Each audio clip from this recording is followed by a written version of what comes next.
અને કોઈ કવિએ અમદાવાદ જેવા શહેર માટે કહ્યું છે કે નદીની આ રેતમાં રમતું નગર મળે ન મળે, પરંતુ જો તમારે તરતું શહેર જોવું છે, જો તમારે તરતું શહેર જોવું હોય તો અમદાવાદને જોઈ લો, તમારે તરતો જિલ્લો જોવો હોય તો પણ અમદાવાદને જોઈ લો, કારણ કે નજીવા વરસાદ બાદ પણ અમદાવાદ શહેર અને જિલ્લાની હાલત તરવા લાગી છે। જ્યાં વરસાદ તો ઓછો હતો પણ પાણી વધારે ભરાયું છે, કારણ કે સત્તાધીશોએ આજ દિન સુધી પાણીના નિકાલની કોઈ જ વ્યવસ્થા કરી નથી। અમદાવાદ જળબંબાકાર, શહેર અને ગ્રામ્ય પાણી પાણી, વરસાદ ઓછો પણ પાણી વધારે, તંત્રની મોટી મોટી શેખી, કાગળ પર કામગીરી। રાજ્યનું સૌથી મોટું શહેર અમદાવાદ અને તેની આસપાસનો ગ્રામ્ય વિસ્તાર હાલ પાણી પાણી જોવા મળી રહ્યો છે। જોકે અમદાવાદમાં વરસાદ ઓછો પડ્યો છે પણ પાણી વધારે ભરાયું છે। કેટલાક વિસ્તારોની હાલત તો એવી છે કે ત્યાં જવું હોય તો તમારે તરીને જવું પડે। જોઈ લો આ દ્રશ્યો। આ છે અમદાવાદના દસક્રોઈ તાલુકામાં આવતું ભાત ગામ। 8,000ની વસ્તી ધરાવતું આ ગામ નજીવા વરસાદમાં જળમગ્ન બન્યું છે। ગામમાં વાહનો ડૂબી જાય તેટલું પાણી ભરાયેલું છે। હાલ ગામમાં અવરજવર કરવાનું એકમાત્ર સાધન ટ્રેક્ટર છે। અમદાવાદમાં મેઘરાજાએ ધબધબાટી બોલાવી અને ત્યારબાદ ઠેર ઠેર જ્યાં જુઓ ત્યાં માત્ર ને માત્ર પાણી જ પાણી જોવા મળી રહ્યું છે। ત્યારે આ અમદાવાદ ગ્રામ્યના દસક્રોઈનું ભાત ગામ છે, ત્યાં જોઈ શકાય છે જ્યાં જુઓ ત્યાં માત્ર પાણી જ પાણી જોવા મળી રહ્યું છે। ગઈકાલે જે વરસાદ પડ્યો જેમાં સૌથી વધુ વરસાદ છે કે જે દસક્રોઈમાં પડ્યો હતો અને દસક્રોઈમાં અત્યારે જે પરિસ્થિતિ છે કે ચારે તરફ પાણી જ પાણી હાલ જોવા મળી રહ્યું છે। જો કે ભાત ગામની આ હાલત બની છે પાણીના નિકાલની વ્યવસ્થા ન હોવાના કારણે। ધોળકા નજીક આવેલા બદરખા ગામમાં પણ જળ કરફ્યુ લાગ્યો છે। ગામ રોડ રસ્તા પર કમરસમા નહીં છાતીસમા પાણી ભરાયા છે। બદરખા ગામે તળાવ ઓવરફ્લો થતા 100થી વધુ લોકોનું સ્થળાંતર કરવું પડ્યું છે। જો કે અહીં પણ એ જ પાણીના નિકાલની કોઈ વ્યવસ્થા નથી। તકલીફો છે તે મેન તો રસ્તાની બેન તકલીફ છે, કારણ કે રસ્તા સિવાય બાળકો ક્યાં જઈએ કે। અચ્છા, અંદર કેટલા ઘરો આવેલા છે અને કેટલા લોકો પ્રભાવિત થયા છે? લગભગ અહીંયા તો 100-150 ઘર છે, 100-150 ઘર છે। આ પાછળનો વિસ્તાર બધો પ્રભાવિત છે। એમને કાલે સ્કૂલમાં શિફ્ટ કર્યા હતા, પંચાયત તરફથી જમણવાર ને એવું આપવામાં આવ્યું હતું અને એ બધા ત્યાં સ્થળાંતર કર્યા હતા। રસ્તા ઉપર પાણી, અનાજ બગડી જશે, ઘરની દિવાલો આમ નમી ગયું છે, બધું નુકસાન જેટલું થયું, ઘરમાં બધું પાણીની પેલી વ્યવસ્થામાં બધું પાણી ઘરમાં પી ગયું છે। ધોળકા જવાના રસ્તે આવેલા આંબેઠી ગામે પણ જળ ભરાવની સ્થિતિથી લોકો મુશ્કેલીમાં મુકાયા છે। એવો કંઈ વરસાદ નથી પડ્યો તેમ છતાંય આ પાણી ભરાઈ ગયું છે। એ સંપૂર્ણપણે આપણે નગરપાલિકાના હિસાબે, નગરપાલિકાનું જે મેન પાણી જે ગટરની વ્યવસ્થા છે એ આપણે અહીંયા સંપ જે છે આપણે ફૂલન ચોકડી જીઆઈડીસીની બાજુમાં ત્યાં જાય છે, પણ એના વેણમાં ક્યાંક ને ક્યાંક સોસાયટીઓ ઊભી કરી દીધી છે, એ વેણ પૂરી દીધા છે। એના હિસાબે અમારે આ 3-4 ગામને ભોગવવું પડે છે। દસક્રોઈના બાકરોલ ગામે પણ પાણીના નિકાલની યોગ્ય વ્યવસ્થા ન હોવાથી બાકરોલ ધામતવાણ રોડ પર કેડસમાં પાણી ભરાયા હતા।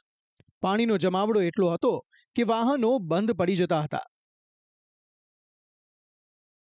જે અહીંયા રોજ અહીંયા આવવા જવામાં ખૂબ જ તકલીફ થાય છે। જેટલી વખત વરસાદ થાય એટલી વખત અહીંયા કેડસમાના પાણી ભરી જાય છે, લોકોની ગાડીઓ બંધ થઈ જાય છે અને કોઈ વ્હીકલ ટુ વ્હીલર તો નીકળી જ શકતા નથી, એવી પરિસ્થિતિ અહીંયા કાયમ સર્જાય જ છે। જો કે આ બધા વચ્ચે અમદાવાદ શહેરની હાલત કંઈ જુદી નથી કે જ્યાં પણ નજીવો વરસાદ શહેરીજનો માટે આફત બન્યો છે। નજીવા વરસાદમાં આખું શહેર તરવા મજબૂર બન્યું છે। સામાન્ય વરસાદમાં અમદાવાદ શહેરનો લાંભા રોડ પાણી પાણી થયો હતો, જે વરસાદ રોકાયાના કલાકો બાદ પણ પાણી ઓસર્યા નહોતા। વટવા વિસ્તારમાં પણ મહાલક્ષ્મી તળાવ ઓવરફ્લો થતા અનેક સોસાયટી અને રોડ રસ્તા પર પાણી ભરાઈ ગયા હતા। અસલારીમાં પણ વરસાદી પાણીના જમાવડાથી લોકોના વેપાર ધંધા ઠપ થયા હતા।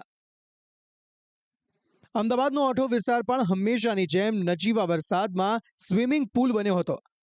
અમદાવાદ શહેરમાં વરસાદ વરસતાની સાથે જ મુખ્ય રોડ ગાયબ થતા હોય છે અને રોડ ઉપર પાણી ભરાતા હોય છે। આ દ્રશ્ય અમદાવાદ શહેરના ઓઢવ વોર્ડમાં આવેલા આદિનાથ નગર વિસ્તારના છે કે જ્યાં આગળ મુખ્ય રોડ ઉપર ઢીચણસમા પાણી ભરાયા છે અને અહીંયા પાણી ભરાતાની સાથે જ પાણીના નિકાલ માટેની કોઈ વ્યવસ્થા નથી, જેના કારણે 3 દિવસ સુધી આ રોડ ઉપર પાણી ભરાતા હોય છે, જેના કારણે વાહન વ્યવહાર ઠપ થતો હોય છે। વાહન ચાલકોને આજુબાજુના વિસ્તારમાંથી ફરીને આવવું પડતું હોય છે। તો અહીંયાથી 2 થી 2.5 કિલોમીટર લાગે અને અહીંયાથી અડધો કિલોમીટર લાગે ફરીને જઈએ તો અને 3 દિવસ પાણી સલંગ રહે છે અહીંયા. શહેરના સુખરામનગરથી ગોમતીપુર જવાનો રસ્તે પણ વરસાદ રોકાયાના કલાકો બાદ પણ પાણીનો જમાવડો જોવા મળ્યો હતો. અજીત મિલ 4 રસ્તા પાસે પણ ઢીચણસમાં પાણી ભરાતા લોકો મુશ્કેલીમાં મુકાયા હતા. यहाँ पर हर बरसात में ये चीज़ का यही हाल रहता है और इसके लिए कई बार एएमसी में कंप्लेन की गई है. यहाँ तक के दाड़ापीठ में भी कमिश्नर को भी लेटर लिखा गया है. अगर ड्रेनेज की तो उसका सॉल्यूशन अगर सरकार कर रही है मेरी जान के मुजब तो वो तो हो ही रहा है, लेकिन फिलहाल जो अभी परिस्थिति है इसको लेके सफाई कर्मचारी या फिर ड्रेनेज के जो भी कर्मचारी हैं वो आते नहीं हैं. શહેરીજનો ઓછા વરસાદમાં પાણી ભરાવાની સમસ્યાથી ત્રાહિમામ પોકારી ઉઠ્યા છે. નીચાણવાળા વિસ્તારના લોકો અનેકવાર રજૂઆત કરી ચૂક્યા છે. તેમ છતાં દર વર્ષે ચોમાસામાં આવા જ હાલ બને છે. વરસાદ હોય તો ઠીક, પણ વરસાદ રોકાયાના 24 કલાક બાદ પણ પાણીનો નિકાલ થતો નથી. તરતા અમદાવાદને લઈને વિપક્ષે આરોપ લગાવ્યો હતો કે ભાજપની સરકારે સ્માર્ટના બદલે સ્વિમિંગ પુલ સિટી બનાવી છે. તો સામેથી પલટવાર આવ્યો કે વિપક્ષને સમય મળ્યો હતો ત્યારે એક સ્ટ્રીટ લાઇટનું કામ પણ થયું નહોતું. भारतीय जनता पार्टी ने अहमदाबाद शहर को स्मार्ट सिटी तो नहीं परंतु स्विमिंग पूल सिटी जरूर बना दिया है. कल की बारिश ने, कल सुबह से हो रही बरसात ने भारतीय जनता पार्टी की अहमदाबाद शहर की जनता के समक्ष पोल खोल के रख दी है. एक वार्ड ही नहीं, कांग्रेस पार्टी समझती है कि सिर्फ एक वार्ड नहीं, समग्र 48 वार्ड पानी में डूब चुके थे. વિપક્ષ જે આરોપ લગાવે છે એ તદ્દન બિનવાહિયાત આરોપો છે. સમગ્ર કમાન્ડ એન્ડ કંટ્રોલ રૂમથી ટેકનોલોજીનો ઉપયોગ કરી તમામ જે વાત કરીએ કે જંકશનો ઉપર હોય આ બારીકાઈથી કેમેરા દ્વારા નજર રાખવામાં આવી રહી છે. ત્યાં આગળ અમારા ડેપ્યુટી મ્યુનિસિપલ કમિશનર હોય, વોટર પ્રોજેક્ટના અધિકારીઓ હોય એ દ્વારા નજર રાખવામાં આવી રહી છે. વિપક્ષ હંમેશા વાત કરીએ કે નેગેટિવ દાવાઓ કરતી રહે છે, પરંતુ જ્યારે એમને ચાન્સ મળ્યો ત્યારે એક થાંભલો પણ નાખી શક્યા નતા સિટીની અંદર. સત્તાપક્ષ કાગળ પર કામગીરી ગણાવી રહી છે. પૂર્વ વિસ્તારમાં ઈસ્ટર્ન ટ્રક લાઇનની કામગીરી ચાલુ હોવાનું કહી રહી છે. જો કે આ નજીવા વરસાદમાં અમદાવાદ ડૂબ્યું છે તે હકીકત છે. પાણી નિકાલની વ્યવસ્થા ન હોવાના કારણે અમદાવાદ સહિત આસપાસના ગ્રામ્ય વિસ્તાર પણ જાણે તળવા લાગ્યા છે.